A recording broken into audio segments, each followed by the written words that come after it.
L'intuition, ce sentiment subtil qui surgit sans crier gare, occupe une place centrale dans la manière dont chacun résout des problèmes complexes, prend des décisions audacieuses et façonne des idées innovantes. On la décrit souvent comme une connaissance innée, une sorte de boussole émotionnelle, ou encore une voix intérieure discrète qui chuchote des réponses là où la logique hésite. Pourtant, l'intuition n'est ni magique ni irrationnelle. Elle repose sur un subtil mélange d'expérience, de mémoire, de perception et d'émotions accumulées au fil du temps. Mais alors, comment puiser dans cette sagesse intérieure et l'utiliser pour trouver des solutions véritablement originales face aux défis de la vie? La première étape consiste à reconnaître la présence de l'intuition dans notre quotidien. Beaucoup ont déjà fait l'expérience de cette sensation. Lorsqu'un choix s'impose avec une certitude étrange, ou lorsqu'une idée nouvelle émerge au détour d'une promenade, sans raison apparente. Parfois, il s'agit d'un déclic soudain devant un problème que l'on croyait insoluble. D'autres fois, c'est une impression persistante qui dirige subtilement nos actions. Les plus grands créateurs, scientifiques ou explorateurs l'attestent, mais leurs plus belles découvertes sont souvent issues de moments d'intuition. Mais pour que cette sagesse intérieure puisse s'exprimer, il faut d'abord lui accorder de l'espace et du respect. Trop souvent, le tumulte de nos vies, la recherche constante d'efficacité et le bruit assourdissant des obligations étouffent cette voix discrète.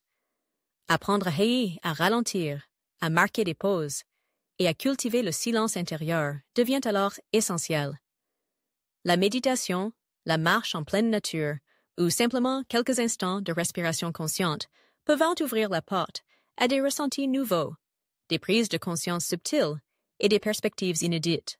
Se connecter à son intuition, c'est aussi apprendre à faire confiance à ses ressentis, même s'ils semblent d'abord illogiques.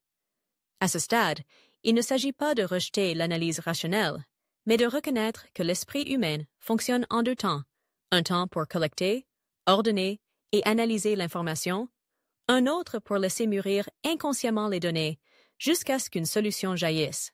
Einstein lui-même affirmait que la logique pouvait vous mener d'un point A à un point B, mais que l'imagination et, pourrait-on ajouter, l'intuition vous menait partout. L'intuition s'entraîne comme un muscle. Plus vous l'écoutez, plus elle se manifeste. Pour cela, il peut être utile de tenir un carnet d'idées ou de ressentis, de noter chaque éclair de compréhension, aussi insignifiant qu'il puisse paraître. À la relecture, il est fréquent de découvrir que certaines solutions envisagées instinctivement s'avèrent pertinentes ou visionnaires, même avant que l'esprit analytique ait pesé tous les paramètres. Lorsqu'on se trouve face à un problème épineux, il peut être bénéfique de reformuler la question, puis de détourner son attention. C'est parfois en changeant d'activité, en cuisinant, en jardinant ou en prenant une douche que l'esprit, libéré des contraintes de la réflexion consciente, parvient à élaborer des connexions inattendues. Ce phénomène, appelé incubation, montre que l'intuition profite pleinement des espaces de liberté que nous lui offrons. Cependant, il convient aussi d'interroger et d'affiner son intuition. Toutes les intuitions ne sont pas justes. Parfois, elles sont influencées par des peurs, des préjugés ou des désirs inconscients.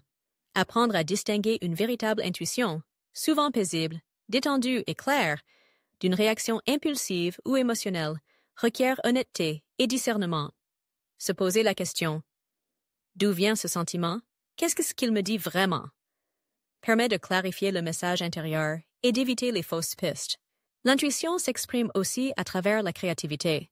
Les artistes, auteurs, musiciens et inventeurs ont souvent recours au lâcher-prise pour accéder à des sources d'inspiration authentiques. En acceptant l'incertitude, en explorant sans attente de résultats, ils laissent jaillir des idées neuves, inattendues. L'innovation, dans quelque domaine que ce soit, fleurit là où l'esprit accepte de quitter les sentiers battus et d'accueillir l'inconnu. Au sein d'une équipe ou d'une organisation, l'intuition peut se manifester collectivement.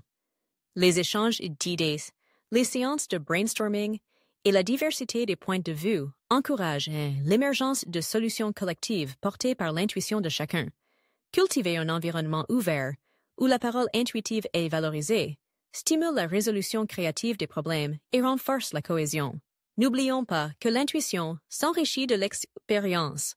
Plus on apprend, plus on expérimente. Plus la sagesse intérieure se nourrit de données et d'émotions, affinant peu à peu sa pertinence. Se tromper, douter, recommencer font partie intégrante de ce processus d'apprentissage.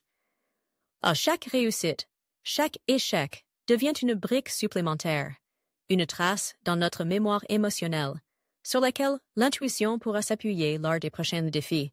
En résumé, puiser dans sa sagesse intérieure pour résoudre des problèmes de manière créative, c'est accepter de faire confiance à cette intelligence subtile qui réside en chacun. Cela implique d'accorder du temps à l'introspection, d'écouter ses ressentis, d'oser l'exploration, tout en restant ouvert aux ajustements et aux remises en question. C'est moins une question de don qu'une question de pratique, de présence à soi-même et d'écoute active. Face aux défis de la vie moderne, l'intuition offre un antidote précieux à la surabondance d'informations et à la complexité croissante de nos environnements. Elle permet d'accéder à des solutions originales, adaptées à la singularité de chaque situation. En faisant de l'intuition une alliée, on développe sa capacité à résoudre les problèmes, à innover, à prendre des décisions alignées avec ses valeurs profondes et à naviguer avec confiance à travers l'incertitude. Pour conclure, rappelez-vous que chacun possède en lui les ressources nécessaires pour faire face aux défis et transformer les obstacles en opportunités. Il suffit d'apprendre à écouter cette petite voix, en base intérieure, à reconnaître sa valeur et à lui laisser suffisamment de place pour qu'elle s'exprime. Car c'est souvent dans le silence de l'introspection que naissent les plus grandes idées, celles qui ouvrent de nouveaux chemins et qui, un jour, transforment le monde.